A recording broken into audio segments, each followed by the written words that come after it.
দেখতে পাচ্ছ দাদা দিদিরা, যেখানে এসেছি সেই বাড়িতে এটা হচ্ছে নিত্য পুজো হয়, মানে বাৎসরিক পুজো হয় সেখানে। সেটা হচ্ছে শ্রী শ্রী শিব ঠাকুরের গাজনতলা। এই যে মন্দিরটা, এখানে এখন দেবতা নেই, একজনদের বাড়িতে ওখানে মানে পুজো দেওয়া হয়।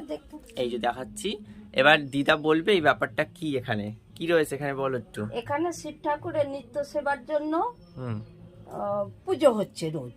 আচ্ছা, এবং সেবা টেবা দেওয়া হয়। আচ্ছা আচ্ছা, তারপর এখানে যে যেটা মনস্কামনা করে সেই প্রার্থনাটা পূর্ণ হয় বাবার কাছে। আচ্ছা, আর এই ঠাকুরটা কোথায় রয়েছে এখন? ঠাকুরটা এখন মোটামুটি বাউন বাড়িতে আছে। আচ্ছা, পূজারি পুজো করে, আমরা হচ্ছে সেবাইত। আর এটা বছরে কোন সময় পুজো হয়?